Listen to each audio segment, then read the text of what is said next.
Welcome to KL Warfront, where we uncover the darkest chapters of human history, hidden within the shadows of time. World War II was not just a battle of armies, but a catastrophic collision that unleashed the worst of human nature. Beyond the famous battles lie stories of unimaginable cruelty, where the rules of war. We begin our journey in the east, where the Imperial Japanese Army unleashed a wave of terror that shocked the world.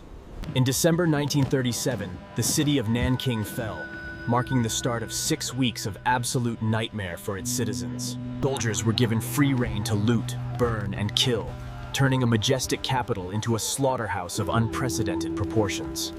The brutality displayed here was not accidental collateral damage, but a systematic attempt to break the spirit of the Chinese people.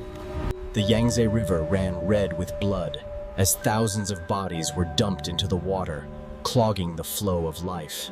Foreign observers like John Rabe established a safety zone, frantically trying to save civilians from the madness consuming the city streets. Inside the safety zone, refugees huddled together, praying that the sanctity of the international borders would protect them from the bayonets. However, safety was merely a illusion, as soldiers frequently dragged people out from the zone to meet their tragic, violent ends. Newspapers back in Japan even reported on a contest between two officers to see who could kill 100 people first. This contest was celebrated as a sporting event, revealing the complete moral collapse of the military leadership during this dark invasion. Women suffered unspeakable horrors, with tens of thousands assaulted in what remains one of the most shameful episodes of military history. Mass graves dotted the landscape, hiding the evidence of a massacre that claimed an estimated 300,000 innocent lives. Today, the city remembers, but the scars of Nanking remain deep. Further north in Manchuria, a different kind of horror was unfolding. This was Unit 731, a covert biological and chemical warfare research and development unit of the Imperial Japanese Army. Under the command of Shiro Ishii, doctors and scientists conducted lethal human experimentation on thousands of prisoners, mostly Chinese civilians. They dehumanized their victims by calling them logs, treating living, breathing human beings as nothing more than disposable raw material. Vivisections were performed on conscious victims without anesthesia, as scientists wanted to observe the effects of disease on living organs. They developed plague-infected fleas and dropped them over populated areas to study the effectiveness of biological weapons on civilians. Prisoners were marched into the freezing cold, their limbs frozen solid, just to test new methods of treating frostbite injuries. When the experiments were finished, the victims were executed and cremated, their ashes scattered to hide the scale of the genocide. Shockingly, many of these scientists were granted immunity by the United States in exchange for their biological warfare research data. Moving south to the Philippines, we encounter the Bataan Death March, a grueling transfer of prisoners that became a tragedy. After the fall of Bataan in 1942, 75,000 starving and sick prisoners were forced to march 60 miles. Under the blistering tropical sun, they were denied food and water, and anyone who fell behind was instantly bayoneted or shot. The march was a test of endurance, where the only prize for survival was entering a brutal prisoner of war camp. Random acts of violence were common, with guards beheading prisoners for sport or simply because they were walking too slowly. Those who survived the march arrived at Camp O'Donnell, where disease and starvation continued to claim thousands more lives daily.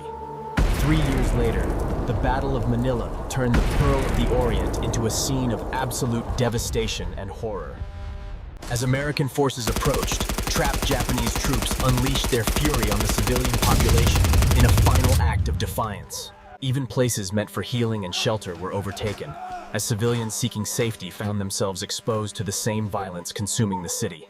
By the time the smoke cleared, 100,000 civilians lay dead, and Manila was the second most destroyed Allied city. We now turn our gaze to Europe, where the machinery of death was industrialized by both the Nazis and the Soviets. In the Katyn Forest, the Soviet secret police executed 22,000 Polish military officers and intellectuals in a ruthless purge. Stalin ordered this massacre to decapitate the Polish nation, eliminating its potential leaders to ensure future Soviet control over Poland. The victims were shot in the back of the head and buried in mass graves, their fate hidden for decades. When the Nazis discovered the graves in 1943, the Soviets denied responsibility, blaming the Germans for their own atrocities. This lie continued for half a century, a Cold War secret that denied the families of the victims any closure. In France, the village of Oradour-sur-Glane stands as a frozen memorial to the brutality of the SS Das Reich division. In mid-June 1944, the village was sealed off and its inhabitants assembled, a moment marked by The men were herded into barns where they were machine gunned, their bodies covered in straw and set on fire. Inside the church, South American civilians were trapped as the building was engulfed. A moment where confinement, fear, and 642 civilians died that day. The village was never rebuilt, left as a permanent martyr village. It serves as a haunting reminder of the random acts of vengeance inflicted by retreating Nazi forces upon innocent populations. In Ukraine, the ravine of Babin Yar became the site of one of the largest single massacres of the Holocaust. German forces ordered the Jewish population of Kiev to assemble, deceiving them into thinking they were being resettled for their safety. Upon arrival, they were forced to strip and walk to the edge of the ravine, where the shooting squads waited. Over 2 days, 33,771 Jews were murdered, their bodies falling layer upon layer into the earth. Babin Yar continued to be used as a mass grave throughout the war, claiming over 100,000 lives in total. Similarly, in the forests of Paneria, Lithuania, tens of thousands of Jews and Poles were executed in large pre-dug pits. The victims were brought from Vilna and shot systematically, their bodies filling the pits that were originally meant for fuel storage. The victims were brought from Vilna and shot systematically, their bodies filling the pits that were originally meant for fuel storage. As the Soviets approached, the Nazis forced prisoners to dig up the bodies and burn them to erase traces of genocide. As the Soviets approached, the Nazis forced prisoners to dig up the bodies and burn them to erase traces of genocide. In a remarkable story of survival, a group of prisoners dug a tunnel with spoons and bare hands to escape death. Finally, we examine the moral ambiguity of the Allied bombing campaigns, which brought total destruction to the cities of the aggressors. Dresden was known as the Florence on the Elbe, a cultural jewel filled with refugees fleeing the advancing Soviet army. In February 1945, British and American bombers dropped thousands of tons of high explosives and incendiaries on the city center. The resulting firestorm reached temperatures of 1,000 degrees, sucking the oxygen out of the air and melting the streets. 25,000 people perished in the flames, sparking a debate about the morality of area bombing that continues to this day. In the Pacific, the firebombing of Tokyo proved to be even deadlier, targeting the wooden infrastructure of the Japanese capital. Operation Meeting House saw American B-20s drop napalm clusters, creating a firestorm that was impossible to extinguish or escape from. People fled to the rivers for safety, but the intense heat caused the water to boil, offering no refuge from death. In a single night, 100,000 people were burned to death, making it the single deadliest air raid in history. These events remind us that in total war, the line between soldier and civilian, between justice and vengeance, is often erased. Millions of lives were extinguished in these atrocities, leaving behind a legacy of pain that echoes through the generations. We must remember these dark chapters not to condemn the past, but to ensure such horrors are never repeated again. Thank you for watching KL Warfront. Please subscribe to keep these important historical memories alive for future generations. Returning to Nanking, the looting was pervasive, with soldiers stripping the city of its wealth and destroying what they could not take. Age offered no protection. The elderly were often humiliated and beaten simply for being too slow to move out of the way. Alleyways became death traps, where groups of civilians were cornered and executed, their bodies left to rot where they fell.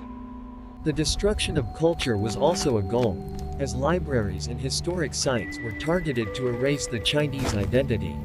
The discipline of the army had completely broken down, or perhaps this cruelty was exactly the discipline that was intended. Scientists meticulously recorded every groan and convulsion, treating the suffering of their victims as mere data points for their charts. They tested the limits of the human body in high-pressure chambers, watching eyes pop out and organs rupture in real time. Grenades and flamethrowers were tested on living targets to determine the most effective range for killing enemies on the battlefield. Injections of horse blood and other foreign substances were administered to study the fatal reactions of the human immune system.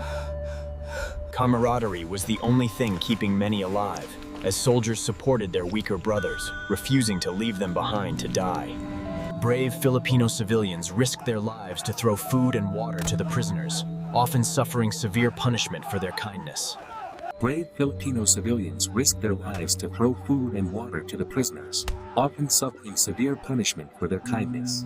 Trucks filled with fresh Japanese troops would speed past, covering the parched and suffocating prisoners in clouds of choking dust.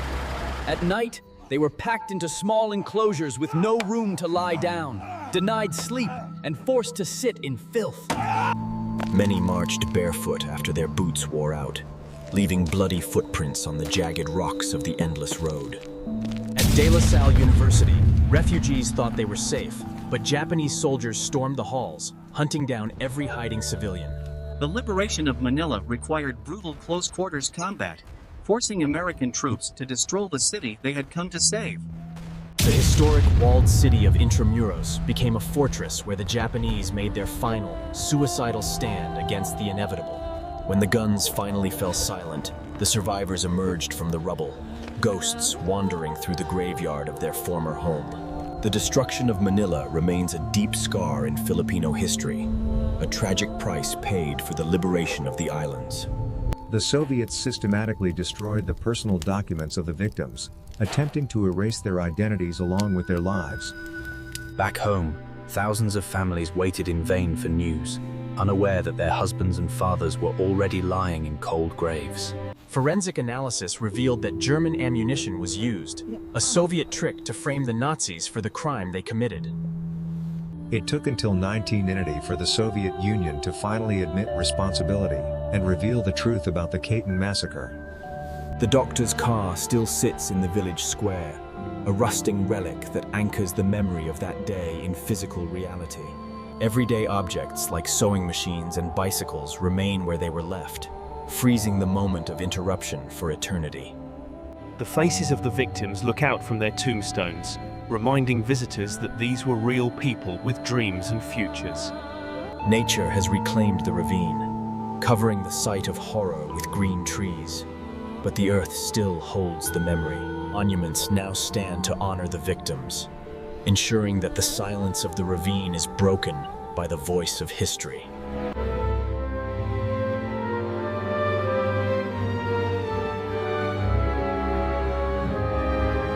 Visitors today can walk down into the pits, standing in the very space where thousands took their final, terrified breaths.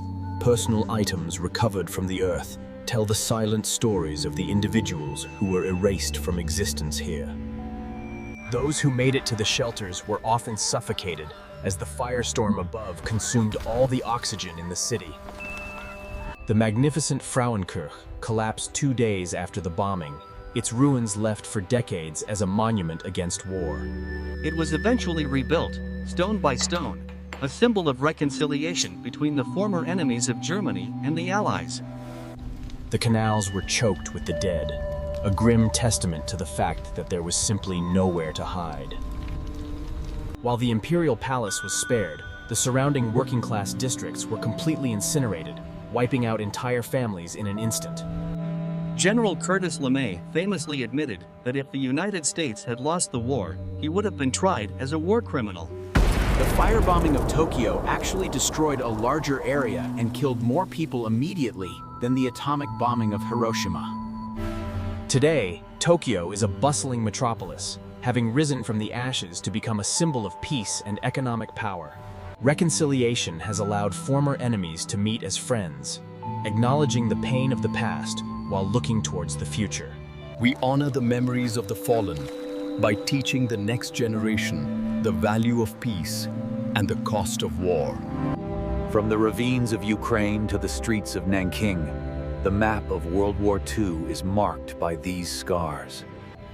History is not just about the victors and the defeated. It is about the human cost paid by the innocent. It is our duty to bear witness to these truths, no matter how painful, so that humanity does not forget. Monuments of stone may weather and fade over time, but the stories we tell keep the memory of the victims alive.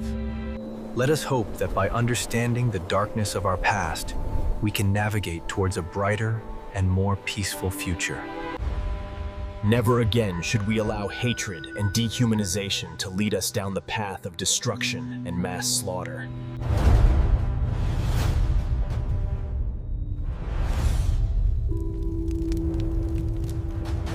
We must also ask ourselves how ordinary men could commit such evil acts, driven by propaganda and the pressure to conform. Propaganda played a crucial role, dehumanizing the enemy and convincing soldiers that killing civilians was a necessary act of patriotism. Many perpetrators were young men, heavily indoctrinated, who believed they were building a new world order through their violent actions. Atrocities often start with small acts of cruelty, escalating step by step until mass murder becomes a routine daily task. The Tokyo War Crimes Tribunal sought to bring justice, but many felt that the punishment did not match the crime. Doctors from Unit 731 went on to lead prestigious careers in medicine and pharmaceuticals, their dark pasts buried and ignored. In Germany, the pursuit of justice continued for decades, with trials of former camp guards taking place even into this century. Denial remains a powerful force, with some nationalists still refusing to acknowledge the full extent of the crimes committed by their ancestors. Education is the most powerful weapon against denial, ensuring that future generations understand the true cost of blind nationalism. In our interconnected world, the lessons of World War II are more relevant than ever as we face new global challenges. We see the echoes of the past in the plight of modern refugees, fleeing war zones and seeking safety and dignity. International laws and humanitarian organizations were born from these ashes, designed to protect the vulnerable from the excesses of war. Institutions like the International Criminal Court now exist to prosecute those who commit war crimes, genocide, and crimes against humanity. Peacekeeping forces strive to prevent massacres, though the world still struggles to respond effectively to atrocities in real time. The technologies of death developed during World War II still threaten our existence today. We possess the power to destroy ourselves completely, making the wisdom gained from history our most essential survival tool. Civil society plays a vital role in demanding accountability from leaders and refusing to support unjust wars and aggression. Art and culture continue to challenge us to look at the other, not as an enemy, but as a fellow human. As the last survivors pass away, the responsibility to tell their stories falls upon us. Archives and museums work tirelessly to preserve the evidence, ensuring that the truth cannot be distorted by time or politics. Digital technology allows us to restore old footage and photos, bringing the past closer to us than ever before. New media offers powerful ways to experience history, fostering empathy beyond the limits of textbooks. In Nanking, remembrance has become a collective act, ensuring the victims are never forgotten. In Hiroshima, remembrance has transformed into a global call for the abolition of nuclear weapons. Across Europe, the camps stand as silent witnesses to industrialized murder. Memory has been woven into daily life, so the victims are never erased. Diaries written in secret reveal love and hope, even in humanity's darkest hours. Last letters speak of devotion and humanity in the face of death. Yet the story of World War II is also one of resilience and rebuilding. Life continues over the scars left behind by history. Remembrance is the bridge between past suffering and future peace. Political reconciliation has turned bitter enemies into close allies, proving that peace is possible even after the greatest conflicts. The European Union itself was founded so that war would become materially impossible between former enemies. Global trade and cultural exchange now bind East and West, replacing isolation with interdependence. Young generations travel freely across borders that were once lines of death. From space, there are no borders, only one fragile planet we all share. The ultimate lesson is that we are all capable of both great good and great evil. Peace is a universal language, spoken by every culture and every generation. Peace is not passive. It is a guiding light that requires vigilance and courage. Behind every statistic was a human life, a face, a dream. Even in ruin, life finds a way to grow. Hope endures, even after humanity's darkest hours.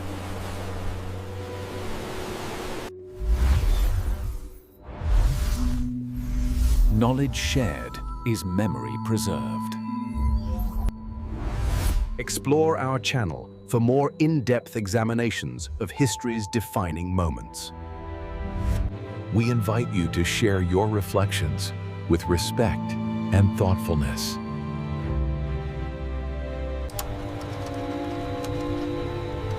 We honor the historians and archives that preserve the truth. The world we live in today was forged in the fires of these conflicts. You have been watching KL Warfront. Thank you for your time, your attention, and your willingness to remember. Silence, too, is a form of respect. History and technology working together to preserve memory.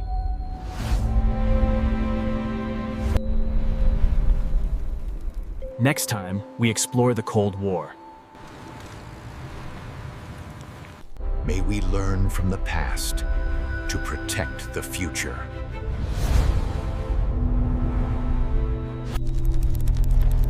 History is our warning.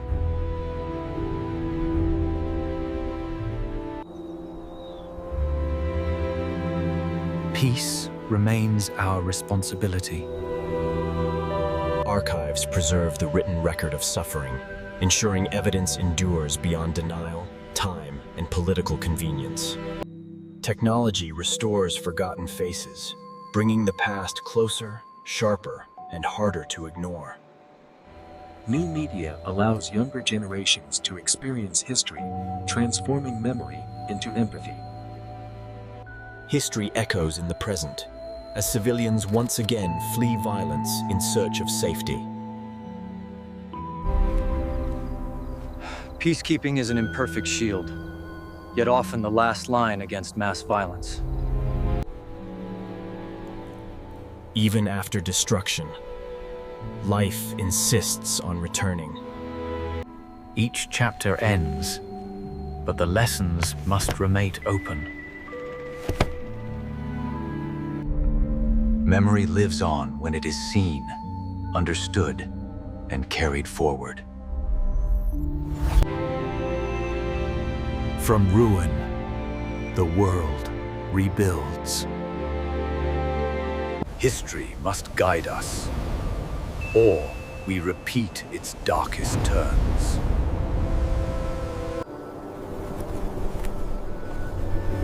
Peace is fragile, but possible. You have been watching KL Warfront. Remember history. Choose peace.